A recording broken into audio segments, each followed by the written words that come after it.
Nous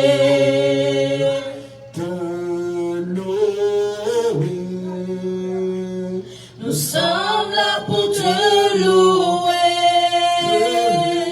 te louer.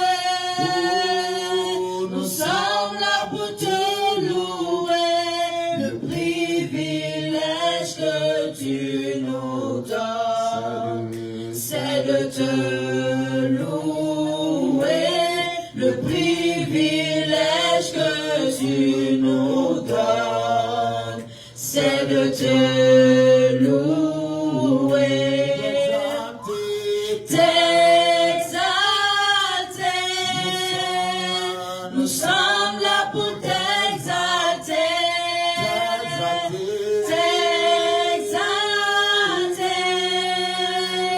Nous sommes là pour t'exalter, le privilège que tu nous donnes, c'est de t'exalter, le privilège que tu nous donnes, c'est de t'exalter. Tu trouves un partenaire de prière ce soir. Nous allons prier. Attrape la main de quelqu'un et nous allons prier ensemble. La Bible dit en Jérémie 29, le verset 11, il dit: je connais les projets que j'ai formés sur vous, dit l'Éternel, projets de paix et non de malheur, afin de vous donner un avenir et de l'espérance.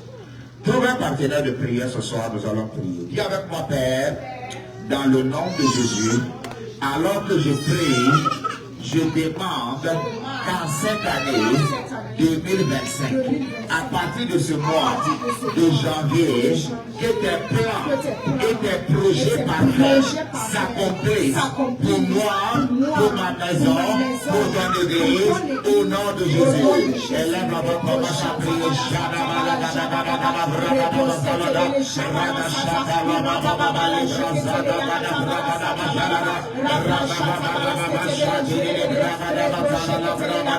Père, je demande pour ma vie et ma maison pour ton église, que tes plans et tes projets parfaits s'accomplissent et s'exécutent pour le nom de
Jésus.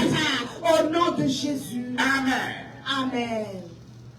Acte 13, le verset 36, la Bible dit, or David, après avoir en son temps servi au dessein de Dieu, est mort, a été réuni à ses pères et a vu la corruption.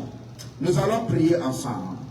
Dis avec moi, Père, je demande ton aide pour le plein déploiement du potentiel de ma vie, pour que je prenne en charge tous les domaines d'influence assignés à ma vie en 2025 au nom de Jésus. Dis, Père, je demande ton aide, ton assistance pour le plein déploiement de la potentialité que tu as mise en moi, pour que je prenne en charge tous les domaines d'influence assignés à ma vie en 2025 au nom de Jésus. Élève la voix,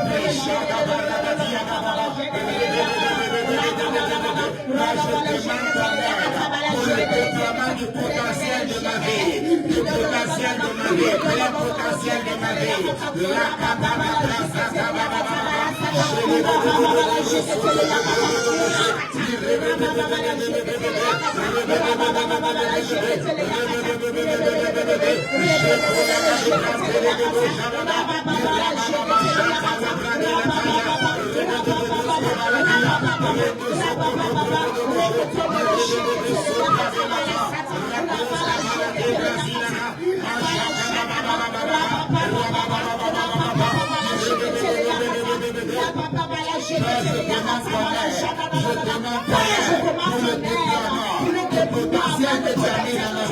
Au nom de Jésus, afin d'occuper et de prendre en charge les domaines d'influence que tu as assigné à ma vie, en cette année 2025, au nom de Jésus. Au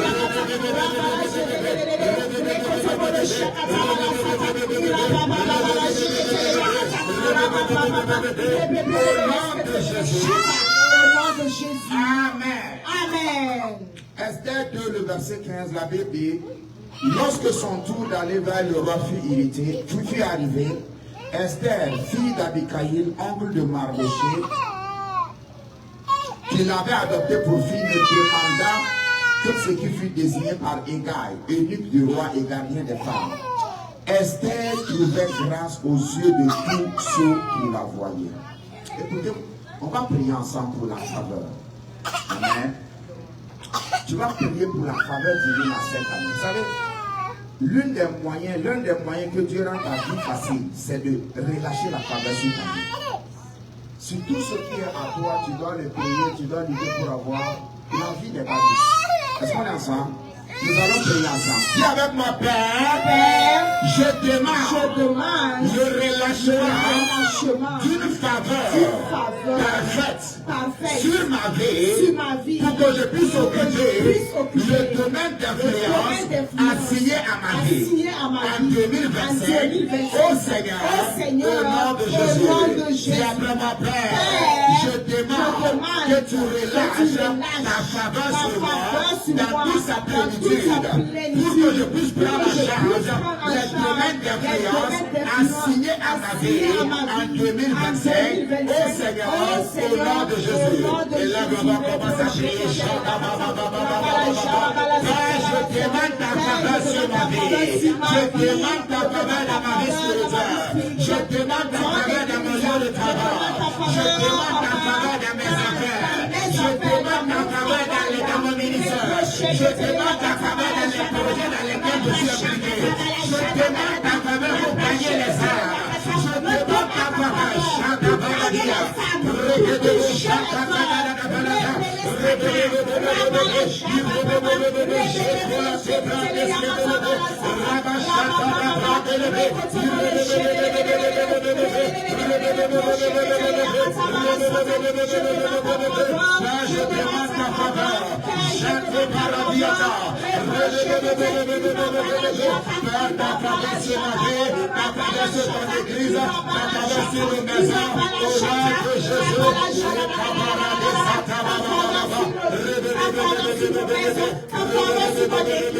Au nom de Jésus,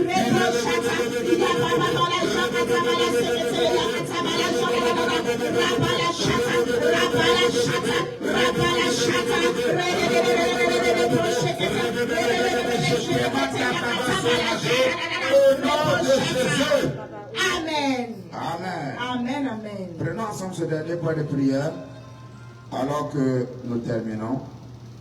Exode 23, 25 à 26. Exode 23, 25 à 26. Exode 23, 25 à 26. Exode 23, 25 à 26. La Bible dit ceci. Vous servirez l'Éternel, votre Dieu, et il bénira votre pain et vos eaux, et j'éloignerai la maladie du milieu de toi. Amen. 25. On va prier ensemble. Dis avec ma Père. Père, Je reçois la bénédiction sur le pain que tu relâcheras sur ma vie en 2025 et sur mes eaux, alors que je te sers fidèlement en cette année 2025. Au nom de Jésus, Père, je demande que pour ce qui concerne moi et ma maison, ainsi que ton église, que tu ôtes du milieu de nous toute maladie, toute infirmité et tout manque, au nom de Jésus. Et là, on va commencer à prier.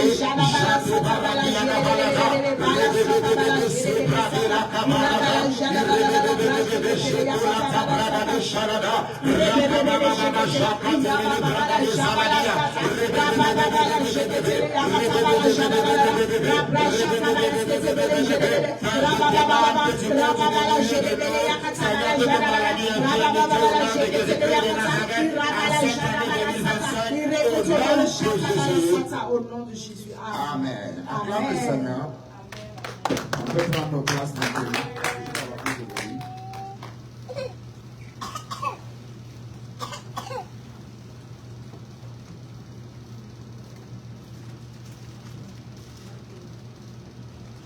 Ça là, c'est limité. Alléluia. Alléluia. Alléluia. C'est un peu limité. Alléluia. Alléluia. Alléluia. Voilà. Ça, c'est bon.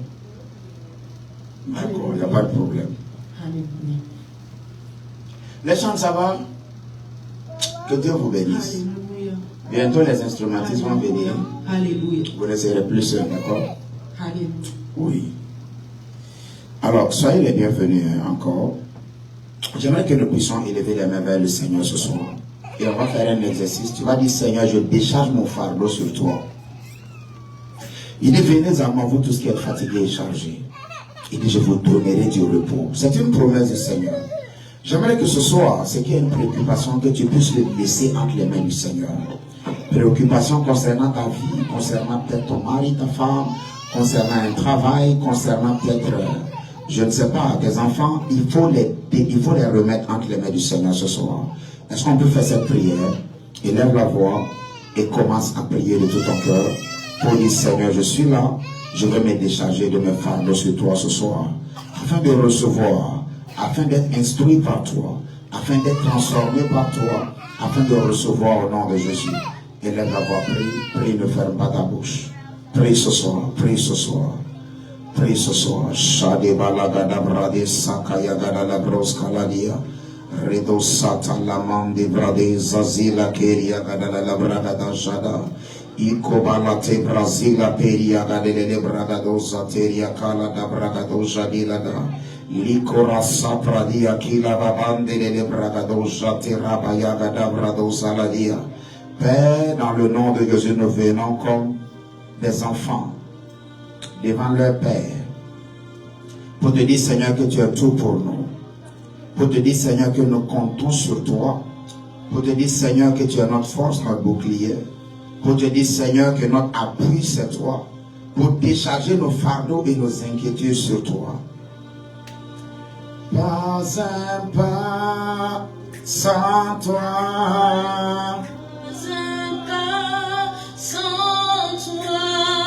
Pas un pas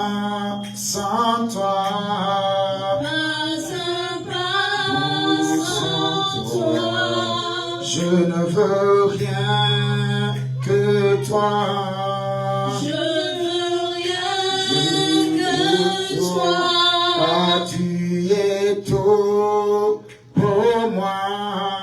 Tu es tout pour moi. Pas un pas sans toi. Pas un pas sans toi. Pas un pas sans toi. Pas un pas sans toi. L'une des choses que le Seigneur m'a dit pour cette église, c'est qu'en cette année, les gens seront préservés. Yes. Il m'a dit la grâce et la préservation arrivent sur les individus. Pour préserver du mal, pour préserver des actions de l'ennemi. Ça, c'est l'une des choses que le Seigneur m'a dit. Alors je parle sur toi ce soir, toi et ta maison. Le malheur ne t'atteindra pas au nom de Jésus. Tu seras préservé au nom de Jésus. Toute réalité qui va mettre en danger ta vie, que Dieu t'éloigne de cela au nom de Jésus. Je prophétise sur ta vie, ta maison, tes enfants, vous serez préservés au nom de Jésus.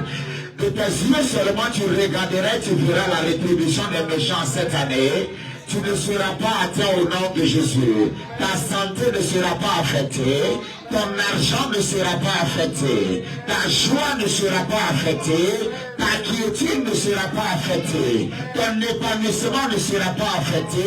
Ta paix ne sera pas affectée. Il faut me dire amen et bien, ça va t'arriver. Alléluia. Prenons nos Bibles ensemble. Nous sommes dans 2025, année d'exploit surnaturel par l'esprit, n'est-ce pas? Yes.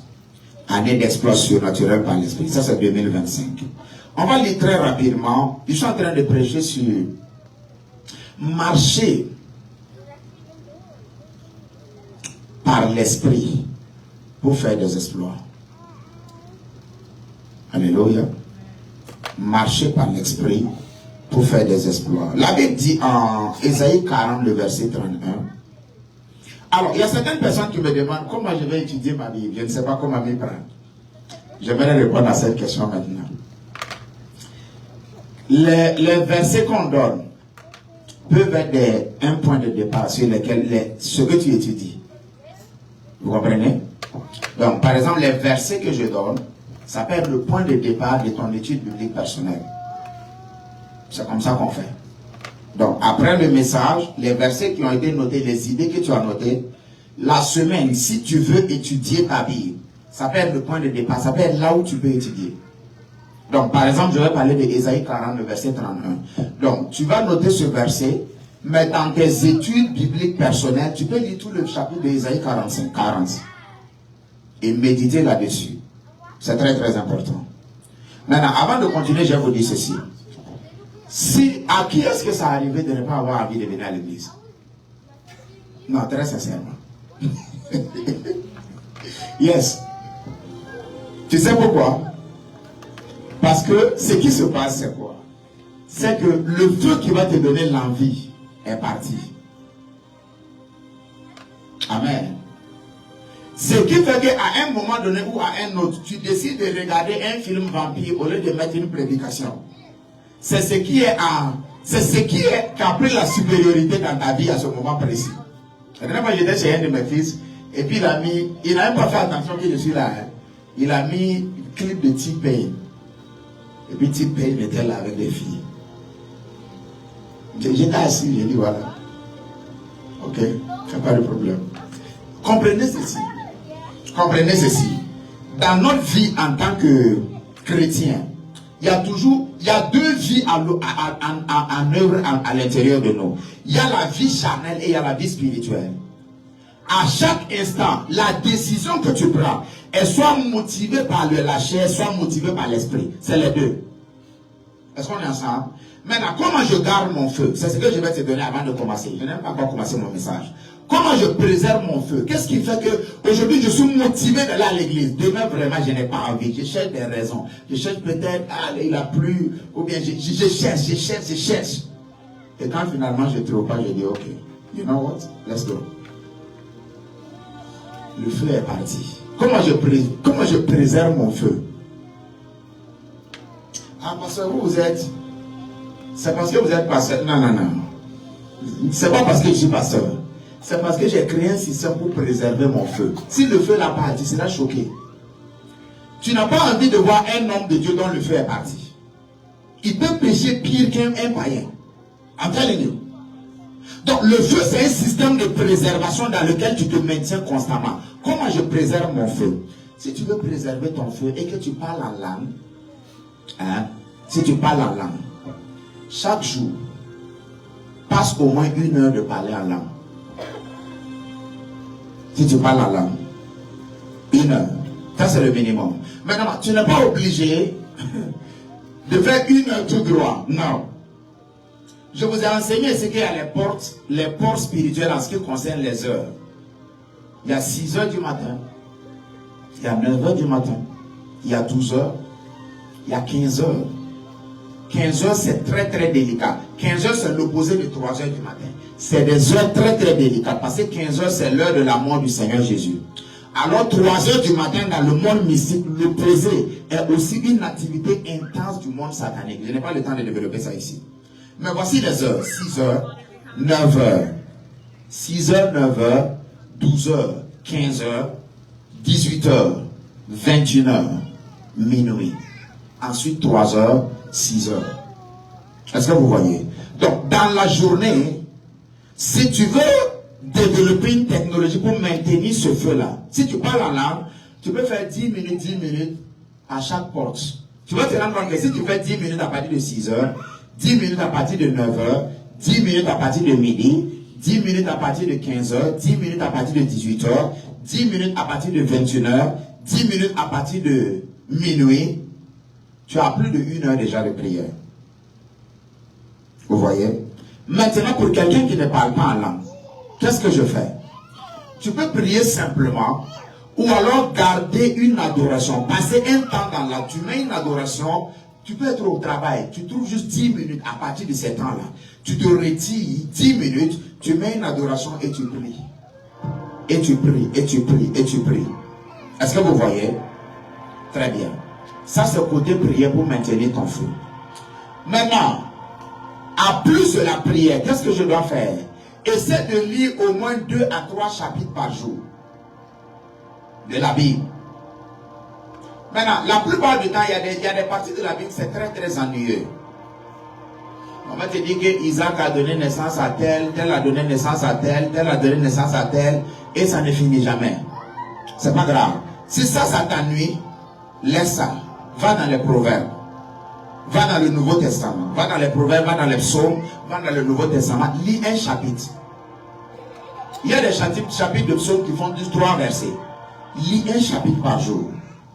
Ça, c'est une ventilation, une irrigation spirituelle personnelle. Ça va préserver ton feu. Ça va garder ton feu. Ça va te garder. Il y a des choses, tu n'auras même pas besoin de faire de l'effort. Tu vas juste ne pas être engagé dedans. Voici comment on préserve son feu. Amen.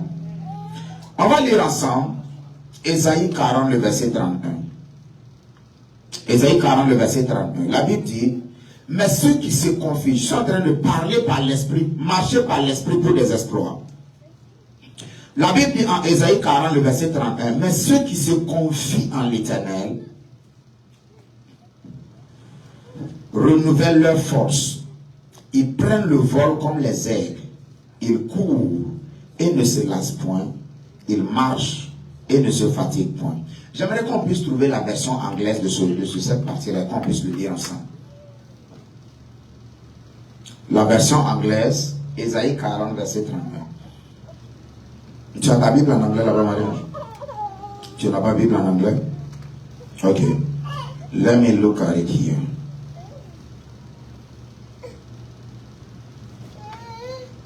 Ésaïe 40, le verset 31.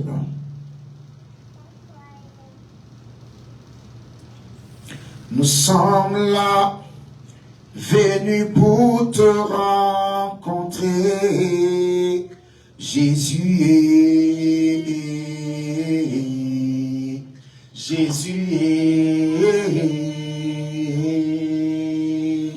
nous sommes là, venus pour te rencontrer. Ya ya ya ya ya ya ya ya Nous sommes là, venus pour te rencontrer. Jésus est, Jésus est,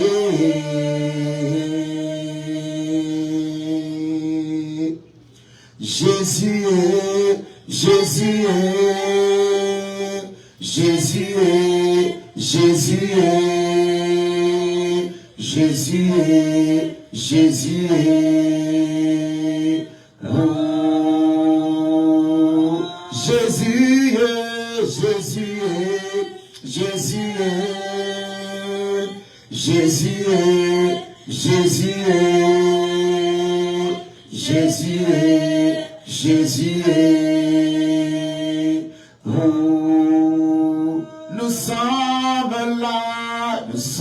là, venus pour te rencontrer. Ya ya ya ya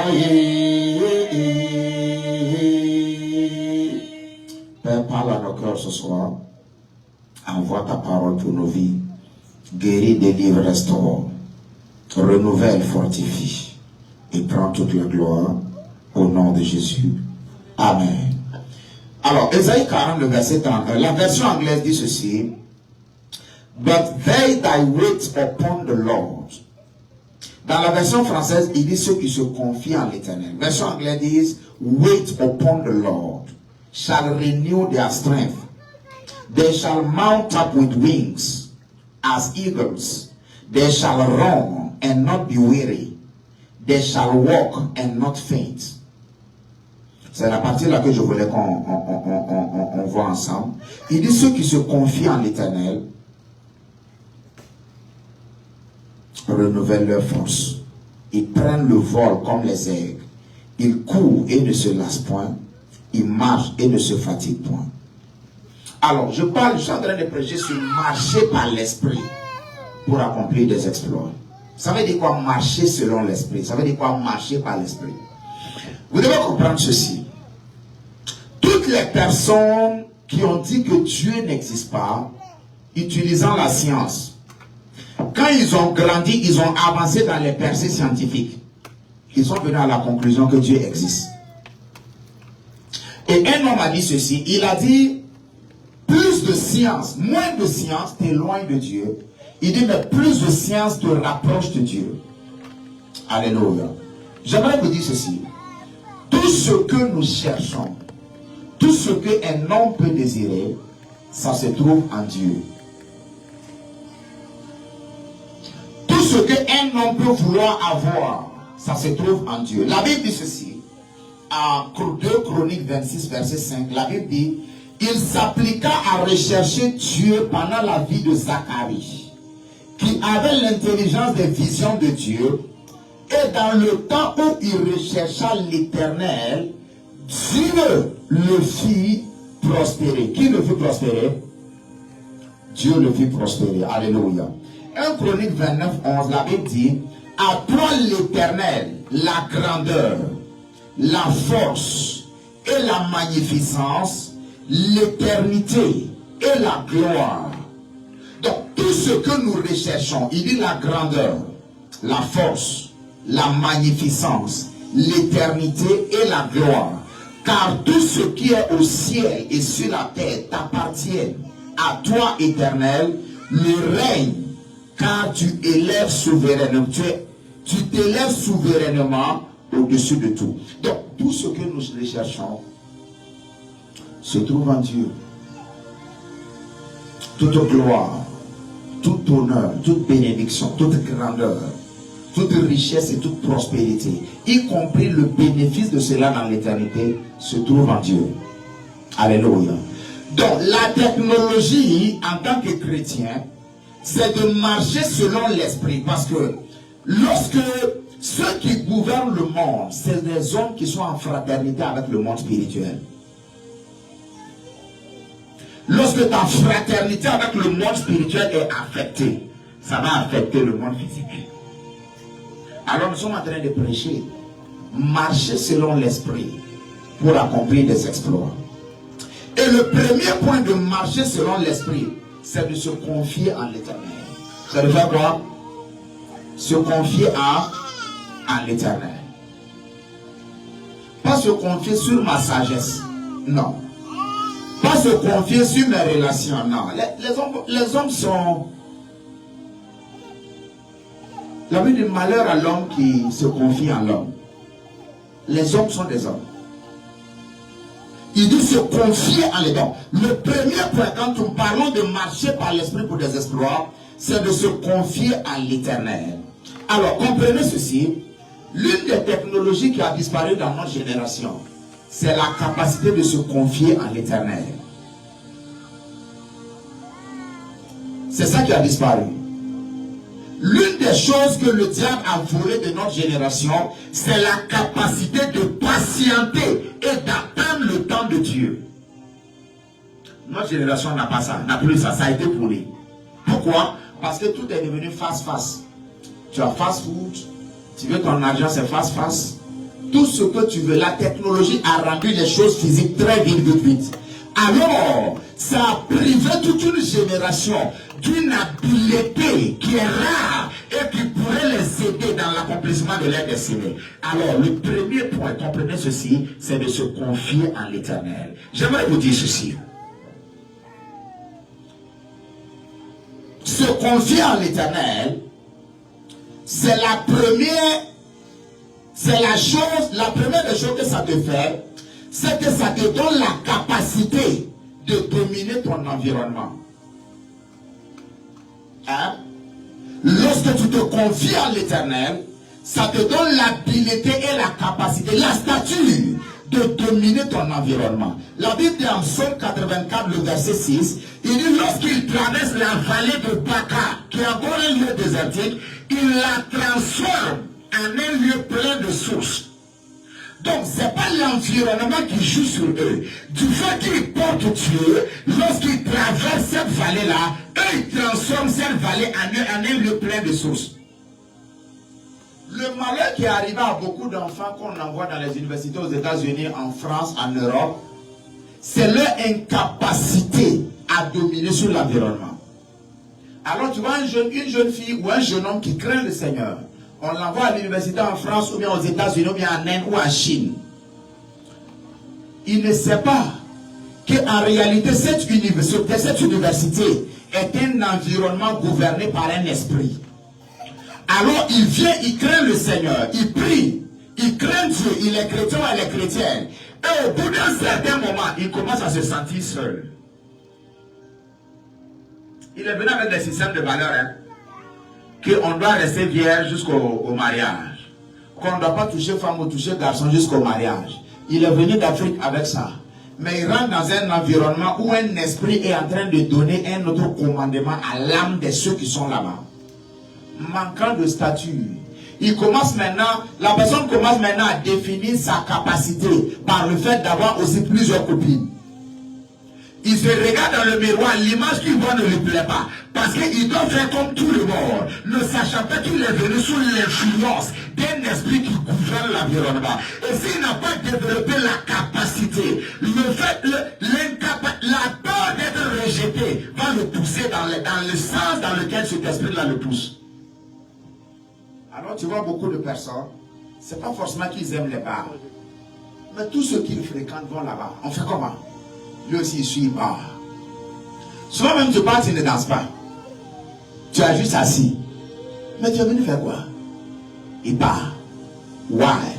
Parce que l'environnement est en train de déterminer ton comportement. Écoutez-moi attentivement.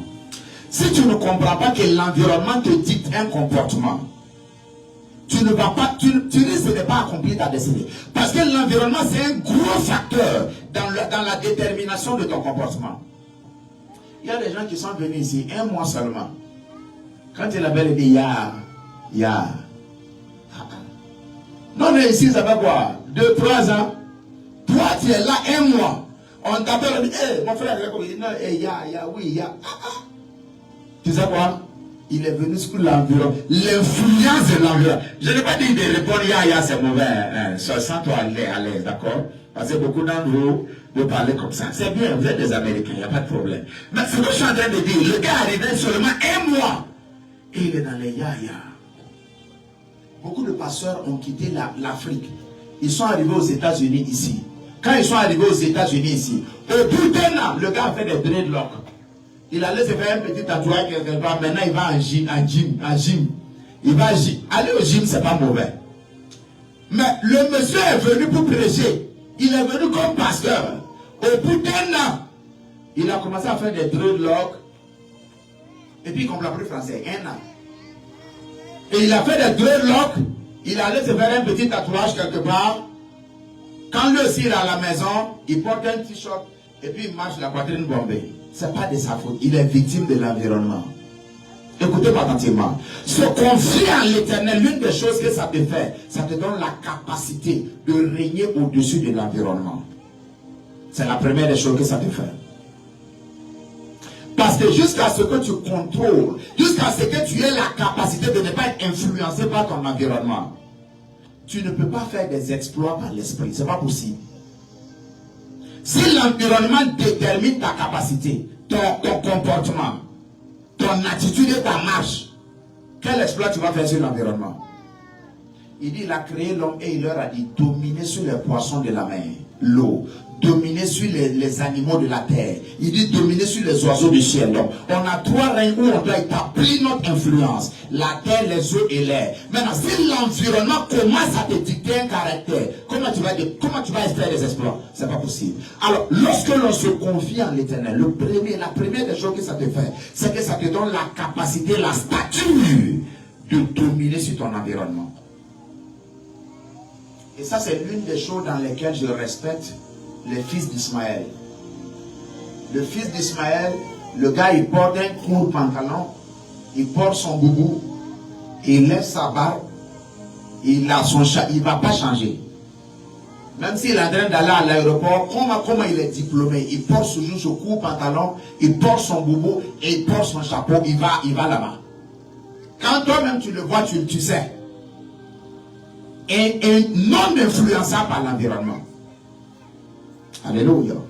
C'est la première des choses que ça te fait. Lorsque tu te confies en l'Éternel, ça permet que ton âme soit ouverte pour recevoir et entendre de Dieu. Parce qu'il y a beaucoup de bruit dans ton âme. Ça permet que ton âme soit ouverte pour entendre et recevoir de Dieu. Beaucoup de personnes ont des dons, ils entendent seulement Dieu quand ils dorment. Parce que Dieu n'a pas trop de... Dieu n'arrive pas à accéder à... Dieu peut seulement accéder à leur âme quand ils dorment. Parce que toute la journée, ils courent de bruit en bruit. La Bible dit ceci, il dit, lorsque tu veux prier, rentre dans ta chambre, ferme la porte. Et il dit là-bas, prie dans le secret. Ton Père qui voit dans le secret te rendra. Il y a des fois, pour réduire à silence la voix de ton âme et la voix des distractions, il te faudra 5 heures de parler en langue. Il y a des fois c'est comme ça. Parce que quand tu rentres, tu es en train de parler en langue. En temps, tu sens que tu dois prendre ton téléphone. Que tu avais mis sur le mode avion, hein? Tu prends le téléphone. Tu vas sur Facebook, tu vois 30 likes, tu souris, tu remets sur le mode avion. Tu en temps, tu vas à la fenêtre, tu ouvres, tu cherches quoi? Tu sais ce qui se passe? La chair est en train de combattre. Cette activité de prière, la chair te combat. En temps, tu vas au frigo. Tu ne sais pas ce que tu cherches, tu vois, il y a du yaourt, tu ne sais pas, tu es juste dans la maison. Et quand tu es en train de parler là, tu penses que tu pries. La chair. Fermer la porte et réduire le bruit de ton âme.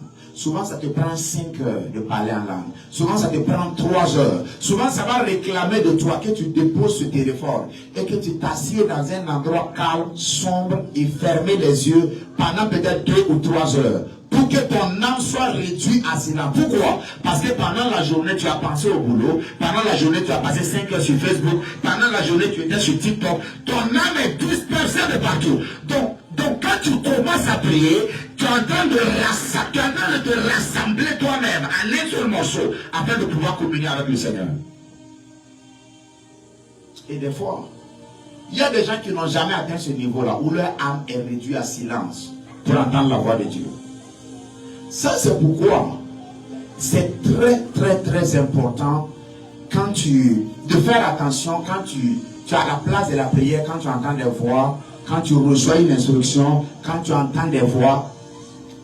Tant que ton âme n'est pas entrée à ce stade, ne fais pas confiance aux voix que tu entends. Est-ce que vous comprenez ce que je dis?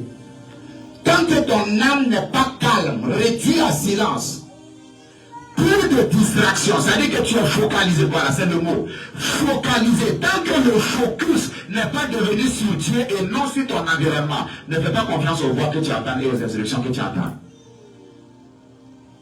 Ça, c'est l'un des cours du prophétique. Ne fais pas confiance. Parce que cette voix que tu entends, ça va être la voix de ta chair qui te parle. Alléluia. Yes. Donc, quand tu te confies en l'Éternel, la deuxième chose que ça te fait, ça permet que ton âme soit ouverte pour mieux recevoir de Dieu, pour mieux comprendre la direction de Dieu, pour mieux comprendre la direction de Dieu. La Bible dit à 1 Thessaloniciens 5, le verset 23, il dit que le Dieu de paix vous sanctifie lui-même, tout entier, et que tout votre être, esprit, âme et corps soit conservé irréprochable lors de l'avènement de notre Seigneur Jésus-Christ, jusqu'à ce que tu réduis les voix de ton âme à silence. Les richesses dans ton esprit ne peuvent pas être téléchargées dans ton âme. C'est pourquoi quelqu'un peut prier pendant 5 heures, 6 heures, 10 heures. Quand il sort de là, il va tromper sa femme, ou alors il va voler l'argent, ou alors il va faire quelque chose. Pourquoi? Parce que les richesses qui sont dans son homme esprit doivent être téléchargées dans son âme. Mais le temps nécessaire pour réduire la voix de l'âme à silence n'a pas été commis. Alors, il a prié, mais il a prié une prière globale normale. Et il est sorti. Alléluia. Vous êtes là? Ne soyez pas distraits. J'espère que vous êtes là. Yes. Donc, la deuxième des choses que se confier en l'Éternel te fait, c'est que ça permet que ton âme... Et comprenez-moi, et comprenez ceci. Ça, c'est l'un des arts que le monde oriental a maîtrisé. Quand tu vas dans les pays comme la Chine, toute leur religion est bâtie autour de ça. Quand tu demandes aux bouddhistes, ils vont dire, nous méditons. C'est ce qu'ils essayent de faire. L'objectif, c'est de prendre ascendant sur les voix et les bruits qui sont dans leur âme. Et quand tu atteins ce niveau, tu deviens ouvert à n'importe quel autre esprit qui est là. Et c'est de là que sortent les inventions. J'ai écouté l'histoire de Steve Jobs. Avant de commencer Apple, il est allé chez les Chinois, là, les hindous, méditer. Il allait faire ça. Il allait là-bas pour 8 mois. Apprendre à faire quoi? À taire les voix et les distractions dans son âme. Steve Jobs. 8 mois, il est resté là-bas. Quand il est revenu, Apple est né. Il a commencé la société. Et il est dit de lui qu'il utilisait, il faisait ce qu'on appelait la transmutation sexuelle. Le monsieur là. Ça veut dire qu'il s'assoit par la méditation. C'est pas chrétien ça. Ça, c'est pas les techniques chrétiennes. Il s'assoit par la méditation. Il utilise l'envie sexuelle, le désir sexuel, et il transforme ça en énergie intellectuelle pour recevoir de l'inspiration et continuer de gérer son entreprise. À ce stade, tu es assisté par un démon. Et la fin de toute personne dans ce sens est toujours mauvaise. Comment il va terminer? Cancer du cerveau, cancer de quoi, je ne sais plus trop. Mais il est mort misérablement. Alléluia. Mais comprenez ceci. Imaginez un homme qui arrive à ce niveau avec le Saint-Esprit. Tu arrives à un niveau où tu peux t'asseoir oublier tout, fermer, réduire à silence la voix de ton âme, les distractions, les bruits, et te focaliser sur lui, tu vas être un Dieu sur la terre. Alléluia. Mais comprenez que la deuxième chose que se confier en l'Éternel te fait, c'est que ça réduit à silence. Ça te permet de réduire les bruits et de te focaliser sur l'Éternel. Amen, amen. Troisième chose, alors que je termine avec ce premier point, se confier en l'Éternel dévoile la dimension spirituelle en toi. Se confier en l'Éternel dévoile la dimension spirituelle en toi. Il y a des dimensions de toi que tu ne verras jamais jusqu'à ce que tu commences à t'appuyer sur l'Éternel. Peut-être que tu es assis ici, tu es un prophète, mais tu ne sais pas. Peut-être que tu es assis ici, tu es un apôtre, tu es une prophétesse, mais tu ne sais pas. Pourquoi? Parce que le temps. Est-ce que vous savez que le pétrole, l'essence, ça ne soit pas essence, ça soit pétrole brut? Est-ce qu'on est ensemble? Donc on prend le pétrole brut là et on le soumet à la, on va dire à la combustion. C'est-à-dire qu'on met le feu pour raffiner. À une certaine température, on obtient l'essence. À une autre température, on obtient le kérosène, le même produit. Hein? À une autre température, on obtient le gaz butane. Le même produit, la même origine. Il y a des choses en toi. Il y a des dimensions de toi que tu ne verras jamais jusqu'à ce que tu commences à t'appuyer sur l'Éternel. Donc quand tu commences à t'appuyer sur lui, ça va commencer à révéler certaines dimensions de toi que tu ne savais pas de toi-même. C'est pourquoi l'une de mes prières, ce n'est même pas d'avoir beaucoup d'argent. L'une de mes prières, c'est d'avoir une bonne semaine où je vais m'enfermer. Je prie que Dieu me donne ça. Parce que les occupations sont trop nombreuses. Est-ce que vous vous rendez compte qu'en une année, tu peux ne même pas avoir un seul jour pour passer en la présence du Seigneur. Maintenant, passer une journée dans la présence du Seigneur, ce n'est pas juste pour Dieu, c'est pour toi-même. Réfléchis à tes idées. Réfléchis, mets tes idées en ordre. Qu'est-ce que je dois laisser tomber? Qu'est-ce que je dois garder? Certains passent 5 ans sans avoir un jour le temps de s'asseoir, d'éteindre le téléphone, être à l'aise sans que personne ne les dérange. Des gens passent 5 ans, 10 ans sans jamais pouvoir faire ça. Alléluia. C'est très important. Très très important.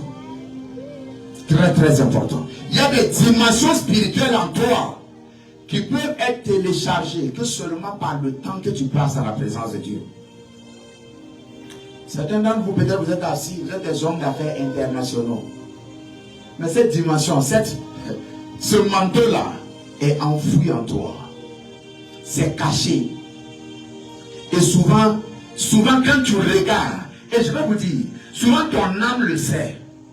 Alors souvent tu vois quelqu'un qui a une insatisfaction personnelle, perpétuelle. C'est-à-dire que peu importe ce qu'on fait, la personne n'est pas satisfaite. Tu sais pourquoi? C'est le cri de ce manteau à l'intérieur de lui. Ça veut dire qu'il y a une chose en lui qui crie et qui démarre. Pour dire, mais quand est-ce que ce prophète va se réveiller? Pour dire, mais quand est-ce que ce homme d'affaires va se réveiller? Pour dire, mais quand est-ce que cette prophétesse va se réveiller? Je prie pour toi ce soir, cette chose qui est en toi, que l'Éternel l'active au nom de Jésus.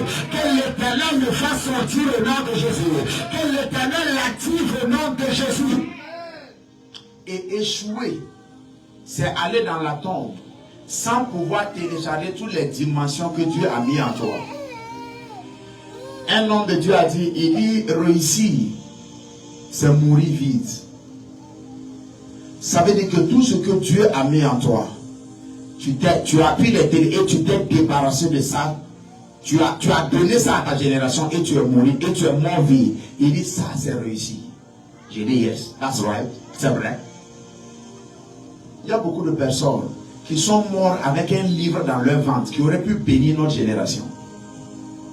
Il y a des gens qui sont morts avec une chanson qui pourrait faire qu'une autre dimension de l'esprit soit téléchargée dans notre temps et dans notre saison. Mais on n'a jamais pu bénéficier de ça parce qu'ils ont manqué de prendre le courage. Ils ont manqué de prendre le pas. Ils n'ont pas pris le temps de s'investir en l'Éternel afin de révéler cette dimension à leur monde.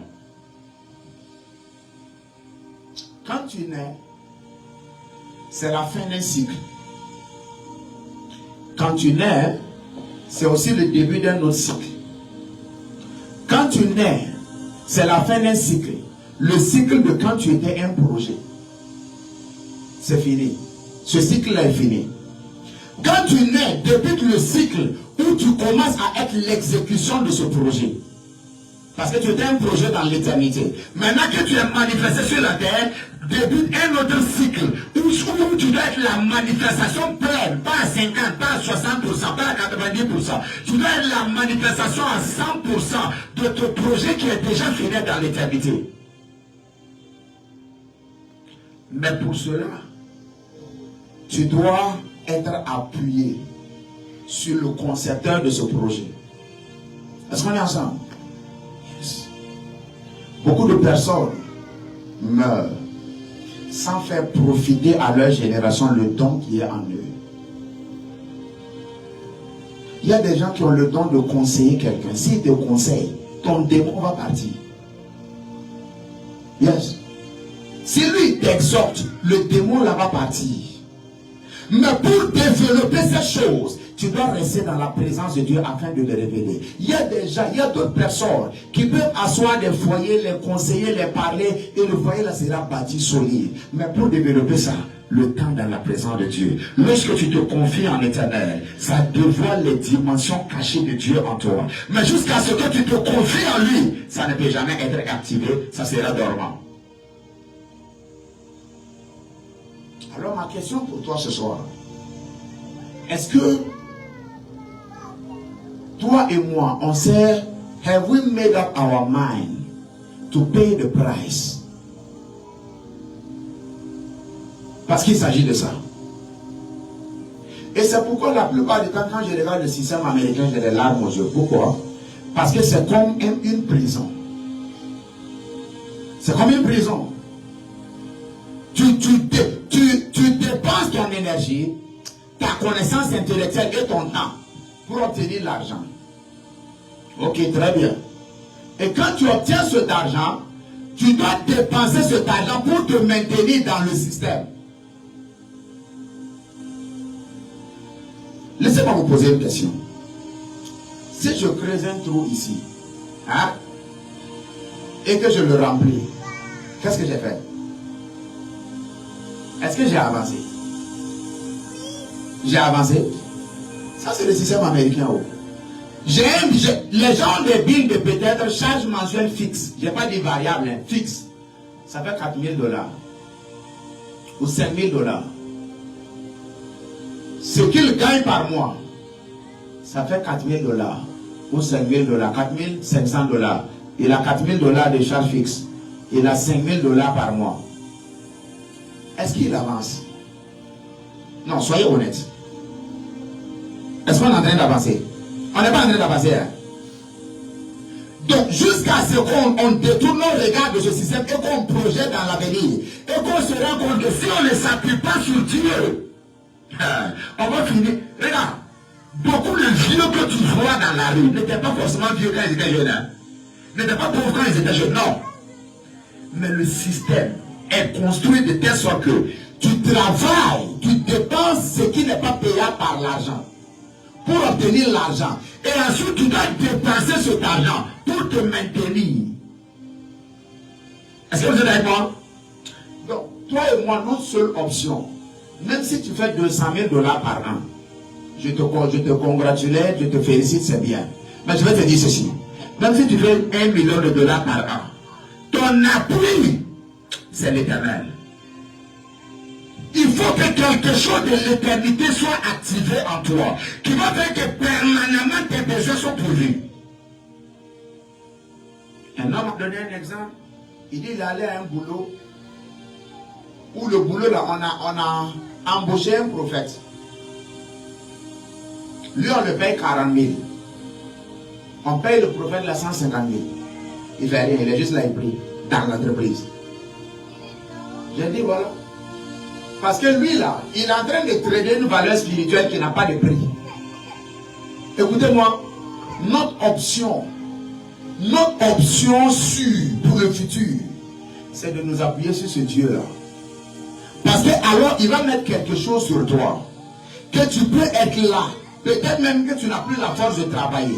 Mais cette chose qui est sur toi va toujours s'assurer que tes mains ne soient jamais vides. Il y a des choses en toi qui seront seulement activées que par le temps que tu passes dans la présence du Seigneur.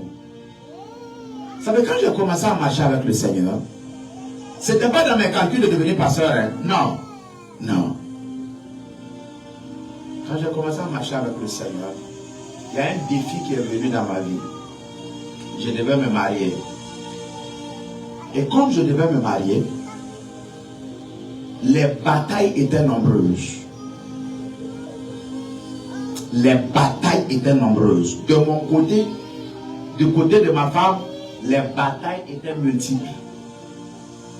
Et dans le territoire, là où je vivais, là où j'avais ma maison, il y a des frères qui venaient. 2 frères venaient en prière. Un pasteur aujourd'hui en France. L'autre, bon, il est en Côte d'Ivoire. On priait. À cette époque, on priait seulement. Il n'y a pas de point de prière. Quand on vient, quand on se rencontre, c'est prier en langue.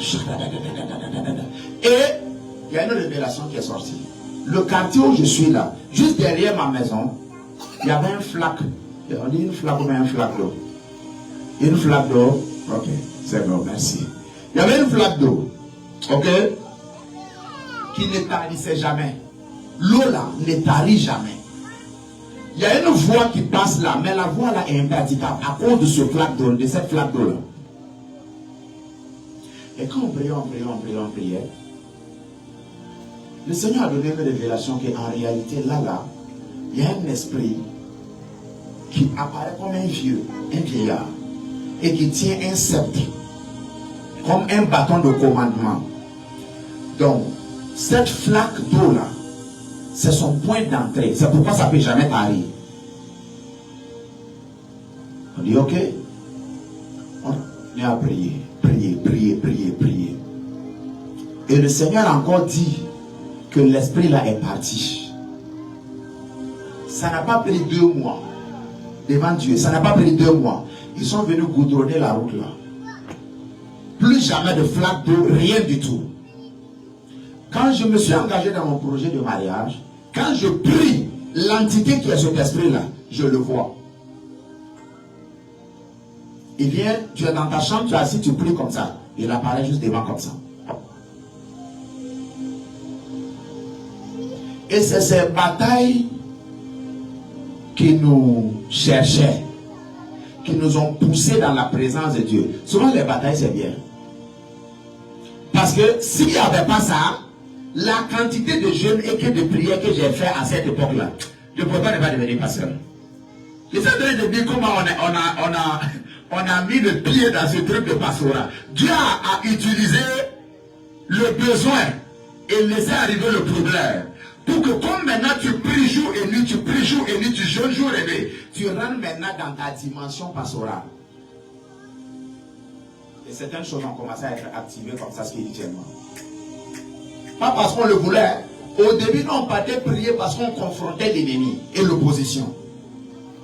Mais la prière, la présence de Dieu a activé d'autres choses. Il y a des choses en toi qui doivent sortir. C'est pourquoi janvier n'est pas encore fini. S'il te plaît, il est encore temps pour toi de prendre le temps de passer du temps dans la présence du Seigneur. Prends 3 jours. Quelqu'un dit, tiens, 3 jours. Et le boulot. Ok. Passer du temps dans la présence du Seigneur. Sinon, tu seras le prophète ou la prophétesse, l'homme d'affaires que Dieu a envoyé sur terre pour sa famille, mais tu ne seras jamais manifesté. En Ésaïe le chapitre 6, il y a eu une lamentation. Dieu se lamentait au ciel.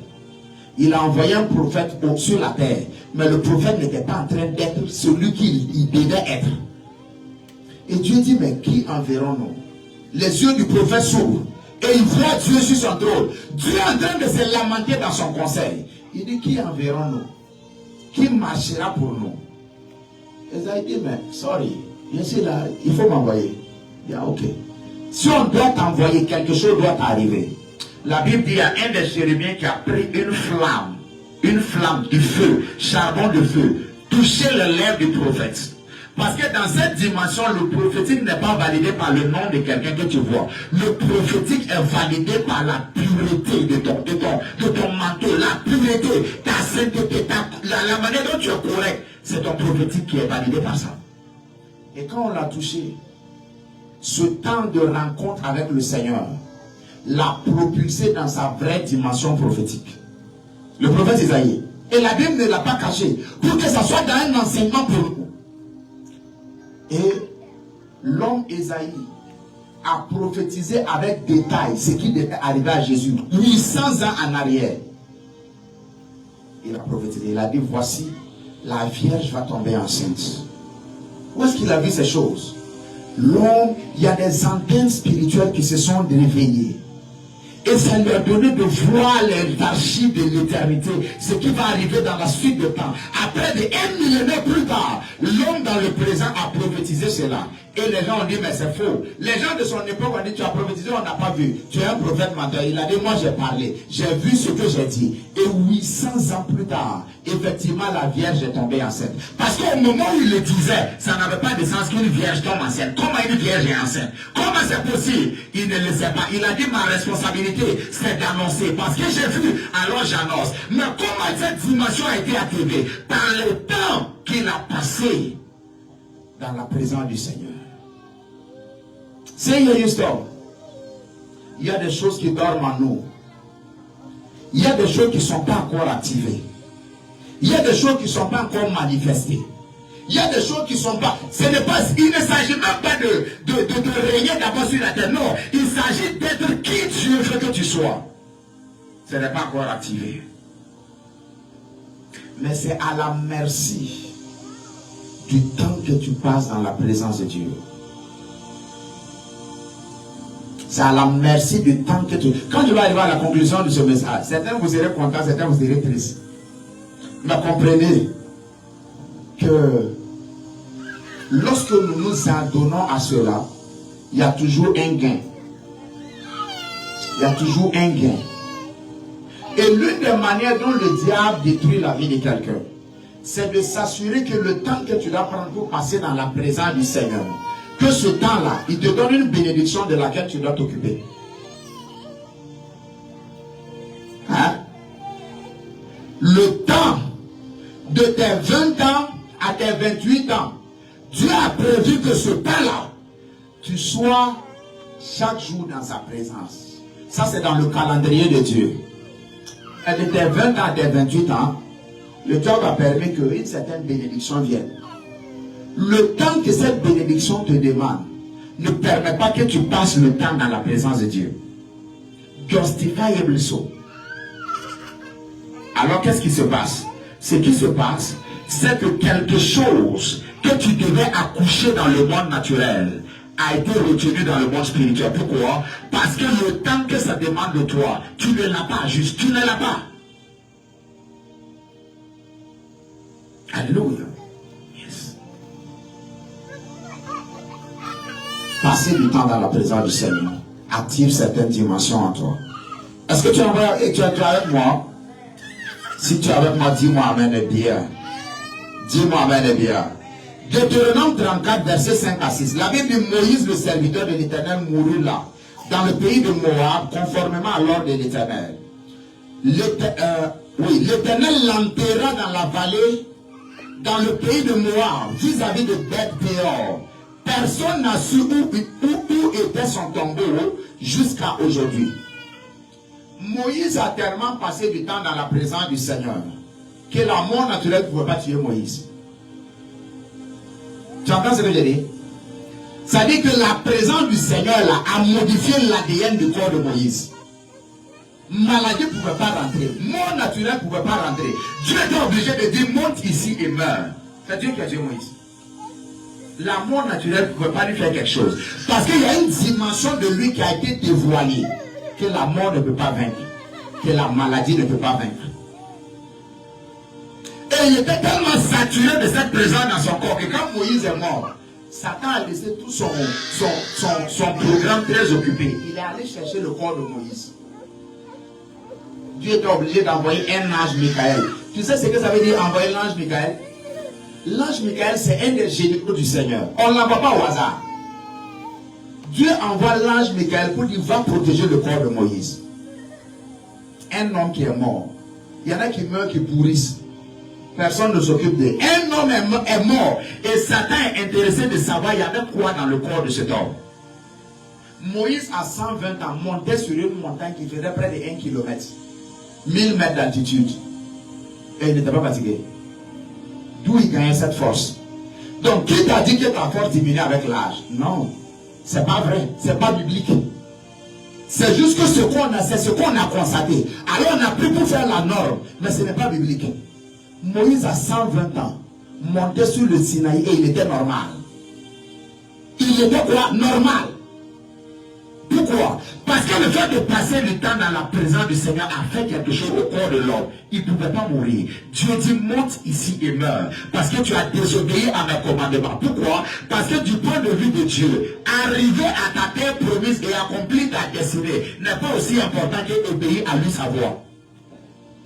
Et comme il a désobéi à sa voix, il dit monte, regarde la terre où coule le lait et le miel. C'est ton avenir, c'est là-bas que tu devais arriver. Mais tu ne vas pas arriver. Pourquoi? Parce que tu m'as désobéi. Il dit monte ici et meurs. Dieu était obligé de tuer Moïse. Si Dieu ne l'avait pas tué, Moïse serait en vie jusqu'à aujourd'hui.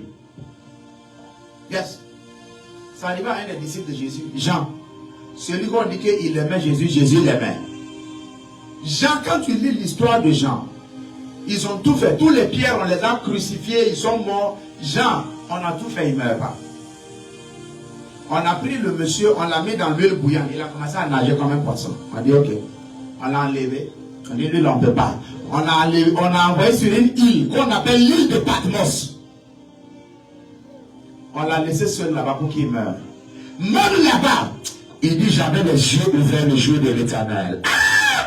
Même là-bas, il commence à avoir des visions divines. Et c'est de là qu'est né le livre de l'Apocalypse que nous on lit jusqu'à aujourd'hui. C'est dans cette île où on l'a abandonné pour mourir. C'est là-bas que l'homme, malgré l'échec, malgré comme un échec social, malgré l'abandon des hommes, malgré le rejet des hommes, l'homme il est quand même là-bas et ses yeux s'ouvrent et il voit les choses qui doivent arriver à la fin des temps. Et il documente ça et il nous les laisse comme héritage. Qu'est-ce qui est en toi que tu n'es pas encore sorti, mais que nos générations attendent de voir? Qu'est-ce qu'il y a en toi? Qu'est-ce que Dieu t'a donné pour nous donner à notre génération? Qu'est-ce que Dieu a mis dans les profondeurs de ton âme pour que tu nous sers en tant que génération avec? Et que tu n'as pas encore relâché. Et que tu n'as pas encore laissé sortir. Et que tu n'as pas encore laissé se manifester. Peut-être que c'est une sagesse. Peut-être que c'est une idée. Peut-être que c'est juste une manière d'être. Mais tu n'as jamais laissé expression à cela. Et ce n'est pas de ta faute. Parce que pour que ça sorte, il faut que tu passes du temps dans la présence du Seigneur. Prie avec moi, dis Seigneur. J'aimerais que tu parles à Dieu. Seigneur, aide-moi. Ce que tu as mis en moi, que ça sorte. Élève l'avoir prié avant que je n'aborde le deuxième point. Élève l'avoir prié. Je ne veux pas mourir avec ce que tu m'as donné. Je ne veux pas mourir sans être qui tu as prévu que je sois. Je ne veux pas mourir comme un échec. Est-ce qu'un enfant de Dieu est en train de prier ce soir? Prie s'il te plaît. Shadi braska la taba. Zeko ragade brasila boria gadalata bragada jadilata. Rabasati bradi barado shadi balata. Prie ce soir. Seigneur, quelle est cette chose que tu as mise en moi? Aide-moi à la faire sortir. Alléluia. Amen. Alors, deuxièmement, marcher par l'esprit. Premièrement, c'est se confier en l'Éternel. Et j'ai dit que se confier en l'Éternel, ça te permet de dominer ton environnement. Psaume 84, 6. Se confier en l'Éternel, ça permet que ton âme soit ouverte pour entendre de Dieu et recevoir les instructions pour ta vie et ta destinée. 1 Thessaloniciens 5, 23. Se confier en l'Éternel dévoile les dimensions spirituelles en toi qui étaient cachées. Deutéronome 34, 5 à 6, on appelle l'exemple de Moïse. Deuxièmement, marcher par l'esprit, c'est en Christ mourir à la chair. Note ça et n'oublie pas l'ordre selon lequel tu notes. En Christ, mourir à la chair. Pas mourir à la chair hors de Christ. En Christ, mourir à la chair. Alléluia.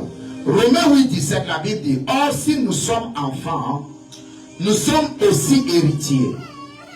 Héritiers de Dieu et co-héritiers de Christ. Mais il y a une condition. Il dit, si toutefois nous souffrons, le mot souffrir là-bas, c'est mort à la chair. Est-ce que vous êtes là? Ne soyez pas distraits. Laissez l'enfant là, lui aussi il fait pour lui. Soyez concentrés, c'est ici que c'est ici la chair, d'accord?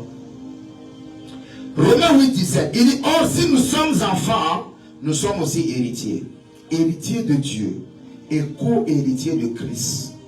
Si toutefois, parce qu'il y a une condition, si toutefois nous souffrons avec lui, afin d'être glorifiés avec lui. J'aimerais que nous répétons ça. Si toutefois nous souffrons avec lui, afin d'être glorifiés par lui. Parce que la plupart du temps, nous prions, Seigneur, je suis héritier, je suis co-héritier, que ma portion soit relâchée. Non. Il dit, si toutefois nous souffrons avec lui. Ça, c'est la part que vous n'entendrez plus dans les églises. C'est pourquoi toi-même, tu n'es pas motivé de venir à l'église. Plus on parle il y a une part de souffrance dedans.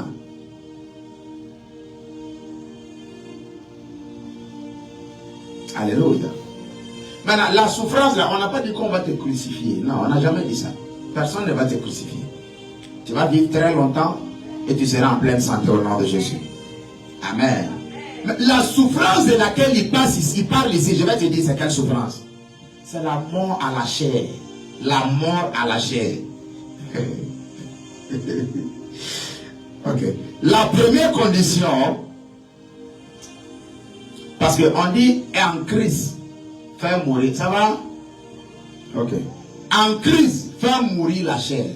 Donc la première condition, c'est d'être en Christ. Donc si c'est en dehors de Christ que nous agissons, ça n'a même pas d'importance du tout. Ça parce qu'en Christ, il n'y a pas de condamnation. Donc la première condition, c'est d'être en Christ pour déjà annuler la condamnation et le jugement qui pesait sur nous par la faute d'Adam. Lisons très rapidement Romains 8, verset 1. Il n'y a donc maintenant aucune condamnation pour ceux qui sont en Jésus-Christ.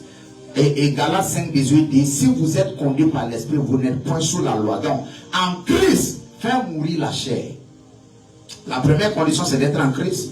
Et la deuxième condition maintenant, c'est de faire mourir la chair.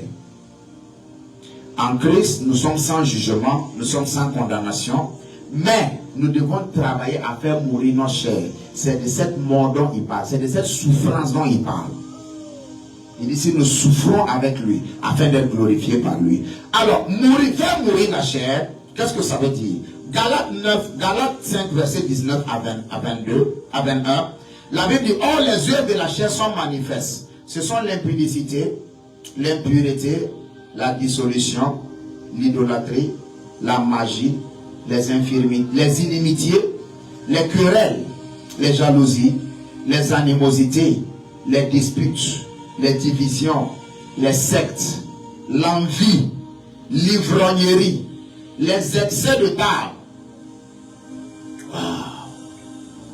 Les excès de table. Et les choses semblables. Et il dit, je vous dis d'avance, comme je l'ai déjà dit, que ceux qui commettent de telles choses n'hériteront point le royaume de Dieu. C'est les œuvres de la chair. C'est ces œuvres sur lesquelles nous devons travailler. Quand on dit marcher par l'esprit. Est-ce qu'on est ensemble? Vous êtes là? Ok. Alors, la première des choses, tout ce que j'ai cité là, ça se résume en deux choses.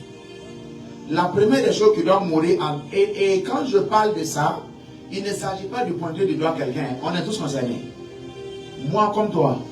Donc sois à l'aise. Dis pas, non. Sois à l'aise. D'accord? Yes. Tout le monde est concerné par ça. Je n'ai pas vu un être humain fait de chair et de sang qui a échappé à ça. Qui dit que ça là, lui il a 100%. Non. D'une part ou d'une autre, il est éventuellement toujours en processus, en train de travailler sur lui-même. Alors, la première des choses pour tuer, qui doit mourir, pour justement se départir de ces œuvres de la chair là, c'est ce que j'ai appelé l'orgueil. L'orgueil ou encore la fierté ou encore la suffisance. Parce que tu vas te rendre compte que tout ce qu'on a cité, impudicité, impureté, dissolution, idolâtrie, magie, inimitié, querelle, jalousie, animosité, dispute, division, secte, envie, ivrognerie, excès de table, choses semblables. Toutes ces choses ont leur racine parfois dans ce qu'on appelle la suffisance ou l'orgueil. Et l'orgueil, l'une des choses que l'orgueil fait à un homme, c'est que l'orgueil te déshabille de ta gloire dans le monde de l'esprit. Sur la terre, tu peux être bien, mais dans le monde de l'esprit, tu es nu. Jésus est arrivé pour le baptême. Et Jean-Baptiste a dit ceci. Il dit, voici l'agneau de Dieu qui ôte le péché du monde. Si c'était toi et moi, après cette présentation, elle dit, je pensais que tu ne savais pas. Mais comme maintenant tu m'as introduit dans ma dimension, c'est bien Jean-Baptiste. Je suis le Messie, je suis là maintenant, je prends le dessus. Il n'a pas fait ça. Il n'a pas fait ça. Il n'a pas dit, oui mon petit, c'est bien, je comprends. Comme tu m'as reconnu, c'est bon. Il n'a pas fait ça. Jean-Baptiste a dit, je ne suis pas digne de te baptiser. C'est de toi. J'espère que vous savez que c'était en public. Il y avait du monde. Jean-Baptiste a dit, voici l'agneau de Dieu. Celui qui ôte le péché du monde. C'était toi et moi, on allait dire, voilà. Non, on est juste... Non. Elle dit, JB. Il n'y a même pas de problème. Comme tu m'as reconnu, il n'y a pas de problème. Il n'a pas fait ça. Jean-Baptiste a dit, c'est moi qui ai besoin d'être baptisé par toi, Jésus. Jésus a dit, non. Je suis en train de suivre un processus. Je suis au niveau du test de l'orgueil. Si j'échoue à ce test, la gloire qui va m'introduire dans mon trône comme Seigneur des Seigneurs, je vais rater cette gloire. Alors je me soumets. La Bible dit, quand Jean-Baptiste l'a plongé dans l'eau et que Jean-Baptiste l'a fait ressortir, la Bible dit, le ciel s'est ouvert. Et le Père a dit, celui-ci est mon fils bien-aimé, en qui j'ai mis toute mon affection. Donc il marchait pendant 30 ans sous un ciel fermé en tant que fils de Dieu. Les hommes l'appelaient, les hommes disaient tout ce qu'ils veulent. Certains l'appelaient le fils de Joseph, certains l'appelaient le Messie qui doit nous sauver. Le Père n'a jamais parlé. Jusqu'à ce qu'il, le test de l'orgueil, jusqu'à ce qu'il passe le test de l'orgueil. Le Père l'a vu prier, le Père ne l'a pas validé. Le Père l'a vu gêner, le Père, je parle du Dieu le Père, l'a vu gêner Jésus, il n'a pas parlé. Le Père l'a vu soumis en tant qu'enfant obéissant, le Père n'a jamais validé. Jusqu'à ce que le test de l'orgueil passe. Écoutez-moi attentivement, à chaque porte, grande porte de bénédiction, l'un des tests qui arrive à toi, c'est le test de l'orgueil. Yes. Non, ça, il n'oublie jamais. Souvent, il y a des choses que tu te sens embarrassé de les faire. Tu as une porte que tu vas rater maintenant. Tu sens que... ou bien tu invites des gens. Ça arrive, hein? Tu invites des gens à l'église. Quand les gens là sont là, on t'appelle maintenant pour prier pour toi. Avant, quand il n'y avait personne qui t'agenouillait. Maintenant, on veut prier pour toi. Comme il y a les gens, tu te tiens debout maintenant parce que bon, c'est embarrassant, ils ne vont pas comprendre. On s'en fout d'eux. Il s'agit de toi et de ta destinée. Test de l'orgueil. C'est un test qui arrive à nous tous, à chaque porte, à chaque grande porte que Dieu va ouvrir. Si c'est une autre chose qui ouvre cette porte, je ne dis pas non. Mais si c'est Dieu qui doit ouvrir cette porte devant toi, le test de l'orgueil va venir. Pour te tester. Ça arrivait à Jésus.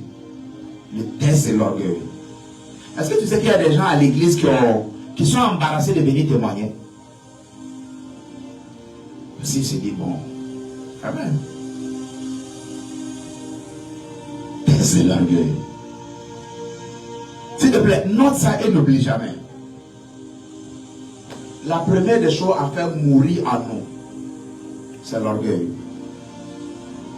Parce que la Bible dit Dieu fait grâce aux hommes. Il résiste, il résiste, il résiste, il résiste aux orgueilleux. Le problème c'est que si tu peux avoir en toi l'orgueil sans jamais savoir, tu penses que tu es normal. Alléluia. Yes. Le taise l'orgueil. Taise l'orgueil. Taise l'orgueil. Dieu peut utiliser ta femme pour faire le test de l'orgueil chez toi. Yes. Il peut utiliser ton mari pour faire le test de l'orgueil chez toi. Et tu ne sais pas. Tu penses que c'est peut-être le mari, tu penses que c'est la femme. Et tu dis non, non, non. Je vais faire les choses comme je me sens. Il n'y a pas de souci. Tu viens de jouer à un test qui devait ouvrir une porte pour toi. Alléluia. Donc, la chose dans la chair qui doit mourir en nous, Jésus n'a pas payé le prix pour que notre orgueil meure. Non, il a payé le prix qu'on soit sauvé. Mais ce côté, les œuvres de la chair, nous devons y travailler personnellement. On ne peut pas prier pour toi et puis tu vas recevoir une impartition. Non, non, non, non, non. Tu dois personnellement y travailler. C'est pourquoi il parle de mort, souffrir. Souffrir. Il y a des familles, par exemple, où les femmes n'ont pas droit à la parole. Donc, si toi tu sors d'une famille comme ça, et puis ta femme parle, quand ta femme te parle, ta main même va déjà pour la gifler. Mais tu te retiens, quand tu penses à la parole, aïe, elle te parle, mais la main là, a dit tu retiens la main là. Ça s'appelle souffrir. Et cette souffrance, tu es en train de cumuler une récompense au ciel. Parce que tu es en train de tuer quelque chose en toi. Yes. Le message d'aujourd'hui est dur. C'est dire, le vrai Marie-Ange. Dire. Mais c'est pour ton bien. Alléluia. L'orgueil, c'est l'une des choses qui doit mourir dans notre vie. Écoutez-moi attentivement. Il y a beaucoup de choses que nous faisons, pas parce que c'est nécessairement utile pour nous. Nous les faisons parce que c'est motivé par l'orgueil. Je vous dis la vérité. C'est pourquoi personnellement, je ne fais pas toute espèce de programme dans l'église. Non. Non. Je ne fais pas parce que quelqu'un d'autre fait la même chose. Non. Je fais parce que c'est dans ma lignée. Je fais peut-être parce que j'ai été inspiré par le Seigneur. Ou alors peut-être mon père spirituel a dit, il faut mettre en place ce programme. Alléluia. Il y a eu un homme de Dieu qui, ici aux États-Unis, il s'appelait Kenneth Hagin. Il était le contemporain de T.L. Osborne. Il était le contemporain de Billy Graham. Les Billy Graham, les T.L. Osborne, c'est des hommes de Dieu qui remplissaient des stars. C'est des Américains. Kenneth Hagin n'est jamais sorti des États-Unis. Il rassemble quelques personnes qui là, il prêche, il fait le discipulat.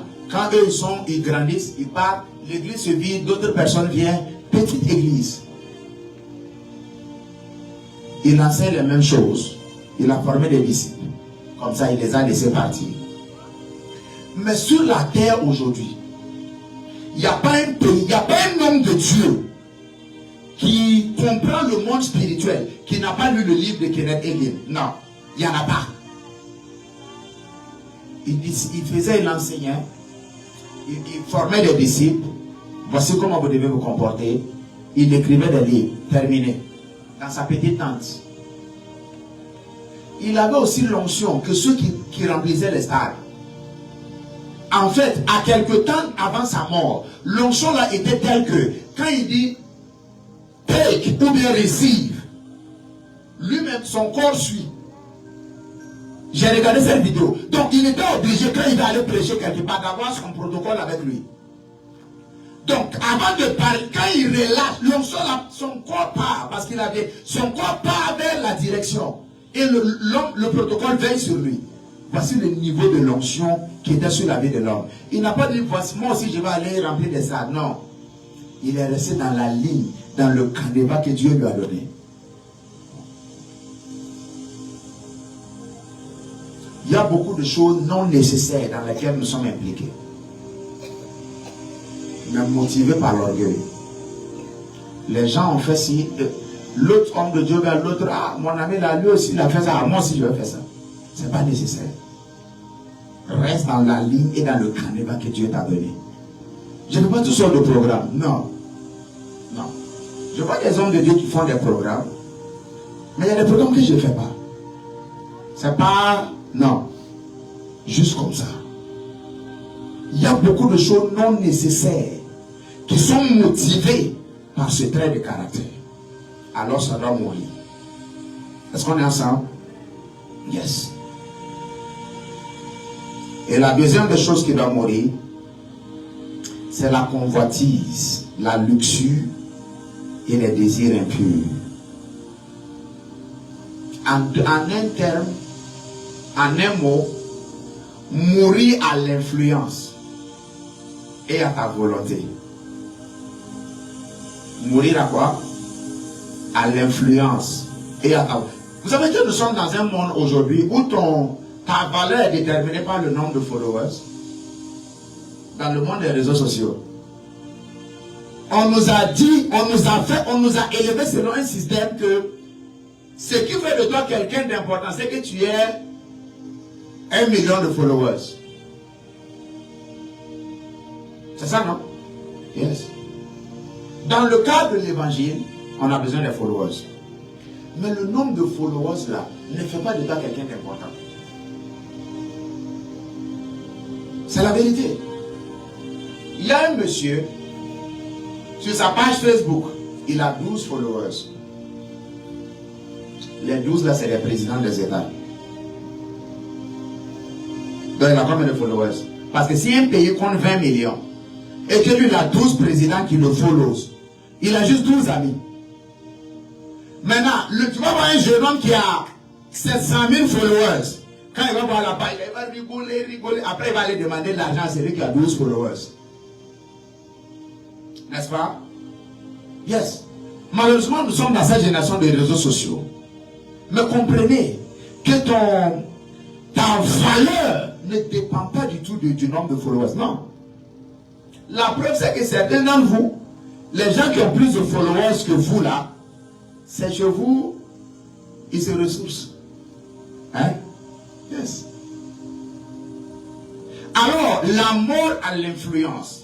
Parce que lorsque l'influence prend le dessus, pour te pousser à te faire connaître, il y a beaucoup d'énergie et de choses que tu vas engager dedans. Et le diable va trouver de ça une opportunité pour te faire des propositions et te faire dévier. Mais quand tu es mort à l'influence, qu'il y ait 100 000 euros, 20 000 euros, 200 000 euros, c'est pas ton problème. Il y a un homme de Dieu au Nigeria que je respecte, c'est un papa. Il s'appelle Enoch Adeboye. Quand il vient ici aux États-Unis, on va l'accueillir à l'aéroport avec Rod. Nous, on se débrouille, on trouve Mercedes pour accueillir notre père spirituel. Lui, ses fils, on prend Rolls-Royce Phantom. Dieu va t'amener à ce niveau au nom de Jésus.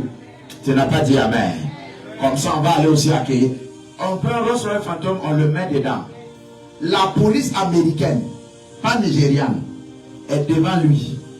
Et puis il est assis dans Rolls-Royce Phantom, là, comme Baka, ça ne lui dit rien du tout. Ce n'est pas rentré dans son cœur. Il s'en fout complètement de ça.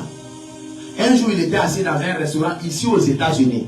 Quelqu'un est venu le voir pour dire, monsieur, Dieu me met à cœur de vous donner les clés de mon immeuble. Le papa là est violent. S'il prêche, tu vas dormir. Il va venir s'arrêter comme ça. Alléluia. Alléluia. Personne ne tombe, personne ne te blague pas à lui. Il y a des hommes que Dieu a honorés. Quand tu crois en Dieu, ça s'appelle la foi. Quand Dieu croit en toi, ça s'appelle la fidélité. Il y a une différence entre la foi et la fidélité. La foi, c'est toi vers Dieu.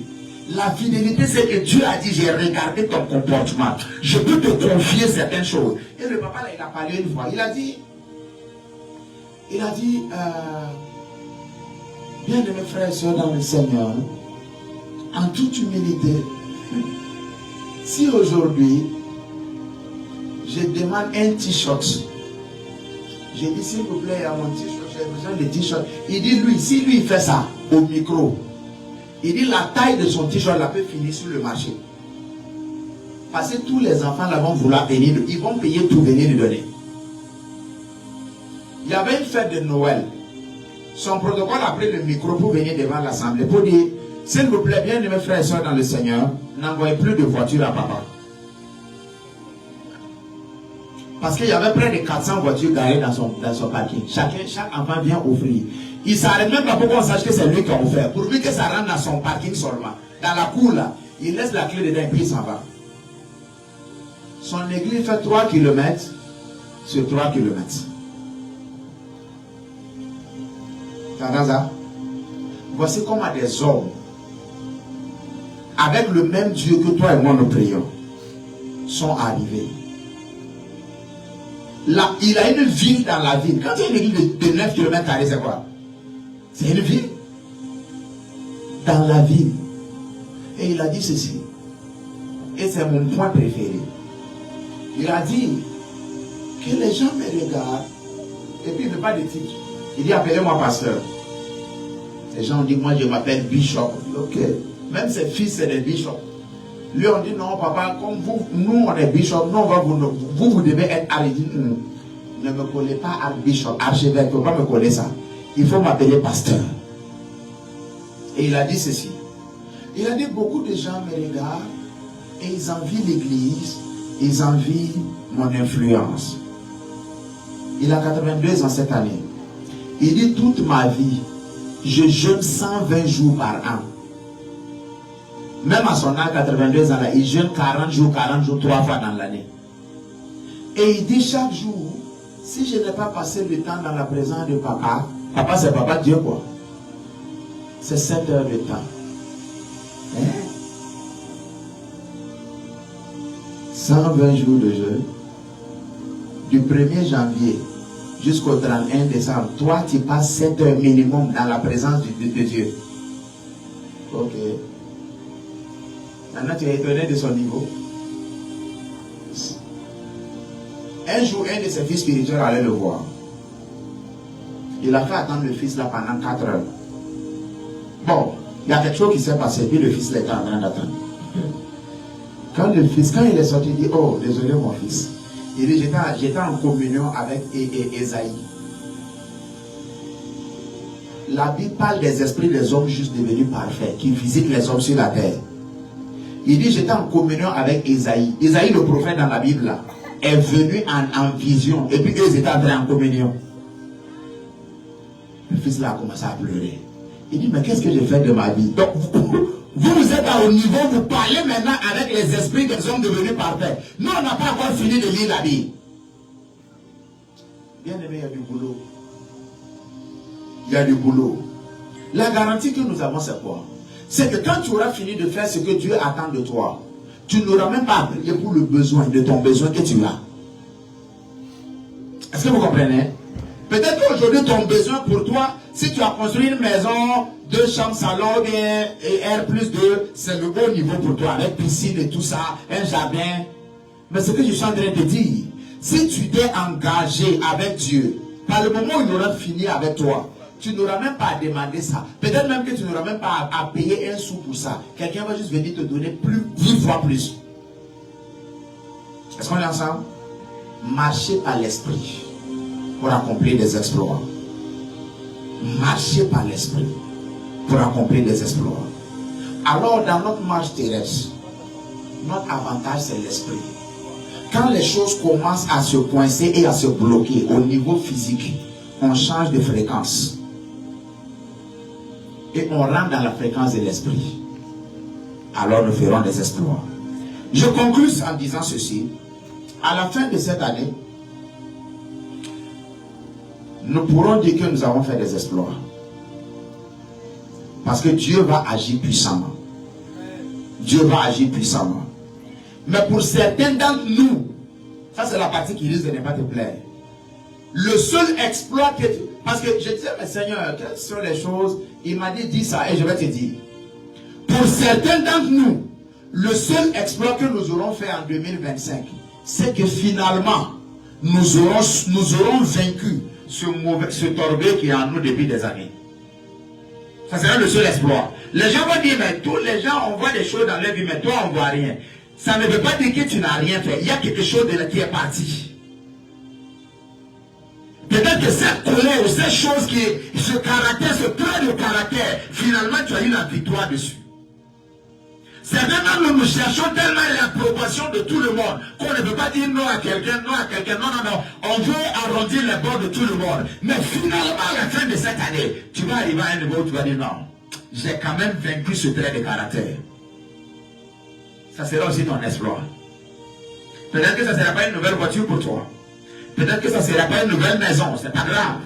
Peut-être que ça ne sera pas un compte en banque rempli, c'est pas grave.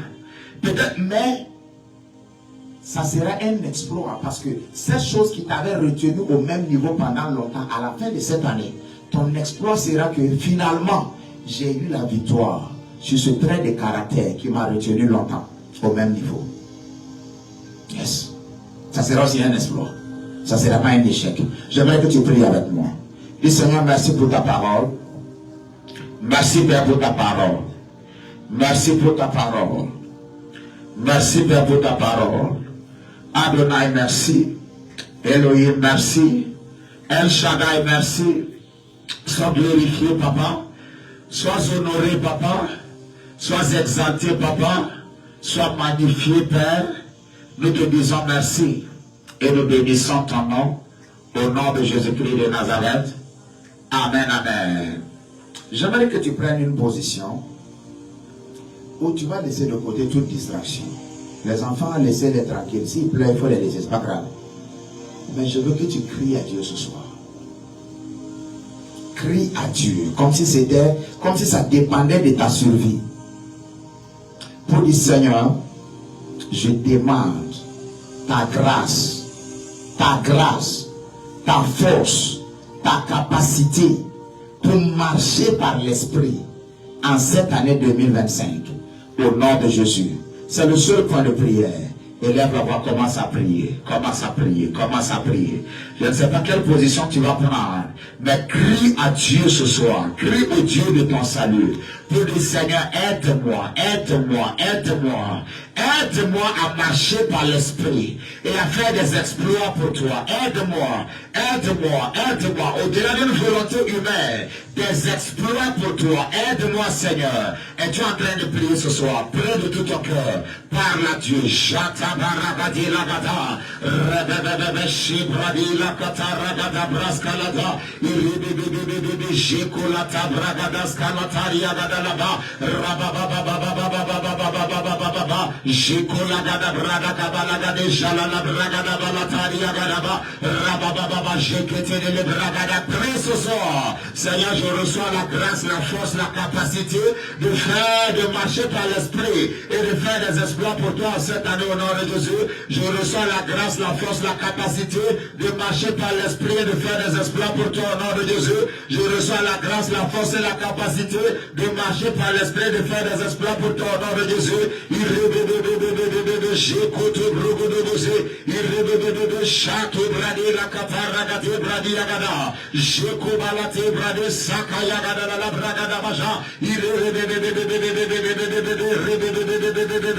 Prie ce soir.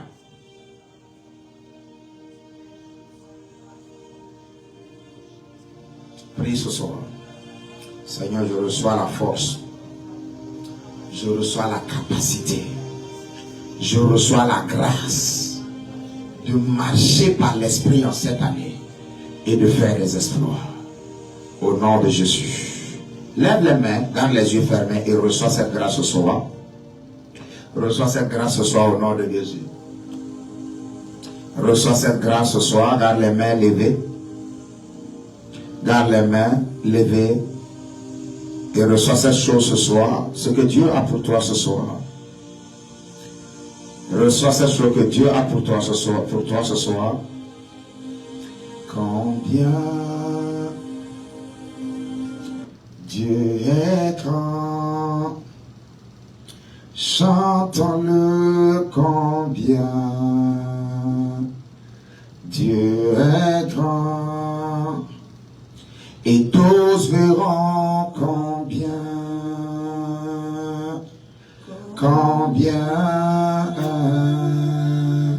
Dieu est grand, combien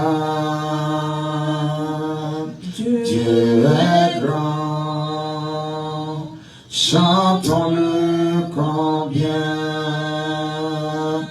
Dieu est grand, et tous verront combien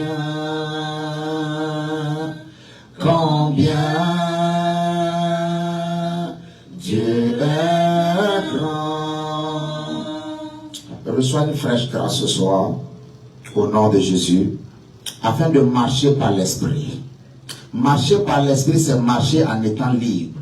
C'est marcher comme un enfant de Dieu libre et non comme un prisonnier. Que cette grâce te soit accordée au nom de Jésus. Reçois cette fraîche grâce ce soir. Reçois une huile fraîche ce soir pour booster le feu de ta prière, pour booster le feu de ton jeûne, pour booster le feu de ta consécration. Je prie pour toi ce soir, tout esprit qui te distrait et qui vole le temps de ta consécration, qu'il soit banni hors de ta vie au nom de Jésus, qu'il soit lié au nom de Jésus-Christ de Nazareth, que son influence sur ta vie soit brisée au nom de Jésus. Amen. Acclame le Seigneur et donne-le gloire, donne-le gloire, donne-le gloire au nom de Jésus. Amen. Ton offrande est bénie au nom de Jésus. Et si quelqu'un a sa dîme, tu peux venir. On va prier et puis terminer. Alors, nous sommes toujours dans le jeûne. Prenez ce moment très au sérieux. Très, très au sérieux. C'est dans toutes les églises, Centre international de l'éveil. Nous sommes en jeûne. C'est juste 10 jours de jeûne. Et c'est le moment où le Seigneur va forcément nous faire du bien. Parce qu'à chaque fois que le Seigneur donne instruction comme ça, de manière globale, c'est qu'il y a des choses qu'il a en réserve pour nous et il veut nous aider. Lève sa dîme. Père, accepte et agrée la dîme de tes enfants. Par cette dîme, nous réprimons le dévoreur dans leur vie. Nous prions, Seigneur, que leur grenier ne soit point vide, au nom de Jésus. Que leur source soit préservée, au nom de Jésus. Que leur sémence soit préservée, au nom de Jésus. Et que leur récolte soit préservée, au nom de Jésus. Amen. Déposez la dîme. Alors, on a fini pour ce soir. On va se tenir debout. Est-ce qu'il y a des inscrits baptême? Est-ce inscrit? Tu t'es inscrit? D'accord. Donc, je vais te voir après. D'accord? Alors, il y a des gens qui se sont inscrits pour gagner les âmes. C'est combien le quota là? 5. 5 seulement. Normalement, tu dois faire une âme par mois. Si. Non, vous avez la capacité. Je vais vous dire ceci. Évangéliser, c'est simple. Tu vois quelqu'un qui a la mine serrée, on peut confier. C'est comme si ça ne va pas et tout ça. Ok, on peut peut-être prier, recommander au Seigneur, tout ça. Ça, c'est une des méthodes. Oh, mais toi, tu es trop moderne. Tu n'as pas envie de paraître trop religieux. Que tu ne peux pas dire ça. Tu vois quelqu'un qui est bizarre, tu peux l'approcher. Ah, bon, how are you? On sent que est-ce qu'on peut prier? Ok, wait. Before we pray, est-ce que tu as donné ta vie à Jésus? Ça, c'est une des techniques. L'autre technique, c'est que tu peux lui parler de ton expérience personnelle. Ou du témoignage de quelqu'un à l'église. C'est pourquoi on dit aux gens de venir faire témoignage. C'est pas pour montrer que l'homme de Dieu, non. C'est pourquoi on met souvent les témoignages sur TikTok. Pour que les gens soient fortifiés que Dieu agit encore dans les vies. Vous voyez? Voilà. Tu peux lui raconter des témoignages. Ah, moi je connaissais quelqu'un. Voilà ce que Dieu a fait dans ta vie. Je t'invite à l'église. Voici évangéliser. Certains d'entre vous, tu n'as pas besoin de dire Jésus. Parce qu'aujourd'hui, les gens ont trop entendu Jésus t'aime. Quand tu approches même quelqu'un, tu dis Jésus t'aime, il est énervé. Voilà, ça l'énerve en même temps. Souvent, les gens veulent juste. Ils veulent le partage d'expérience. Ils veulent le partage d'expérience. Seigneur, le Seigneur m'a donné du travail. Je passais par un moment, le Seigneur m'a donné du travail. Ah, ok, really, ok. Yes, je t'invite à l'église. Voici.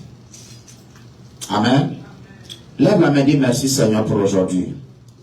Merci pour ta grâce. Merci pour ta parole. Dis Seigneur, je reçois la grâce pour marcher dans l'esprit.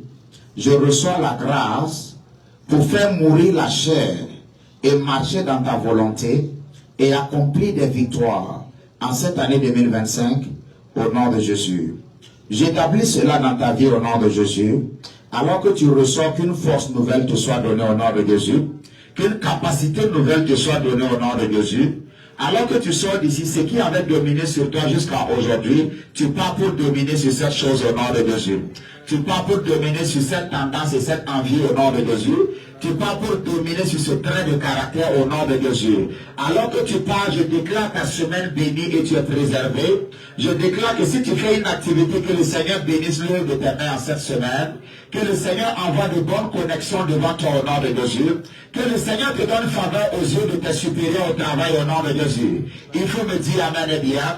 Tu ne seras pas victime d'un flèche qui vole le jour en cette semaine. Tu ne seras pas victime de la peste qui marche dans les ténèbres en cette semaine. Tu ne seras pas victime de la contagion qui frappe en plein midi au nom de Jésus. Toi et ta maison, vous êtes préservés au nom de Jésus. Toi et ta maison, vous êtes gardés au nom de Jésus. La Bible dit, tu seras béni parmi tous les peuples. Je te déclare béni au nom de Jésus. Je t'appelle un évent d'exploit en cette année au nom de Jésus. Tout mauvais nom qui était rattaché à toi, toute identification négative qui était rattachée à toi, que par le sang de Jésus, ça soit effacé au nom de Jésus. Que ça soit effacé au nom de Jésus. Que ça soit effacé au nom de Jésus. Et si dans ta vie, tu attirais que les mauvaises personnes et les mauvaises circonstances, je prie ce soir dans le nom de Jésus que ce magnétisme diabolique négatif soit autour de ta vie au nom de Jésus. Soit autour de ta vie au nom de Jésus. Soit autour de ta vie au nom de Jésus. Dis-moi amen et bien, frère. Acclame Jésus. Acclame Jésus.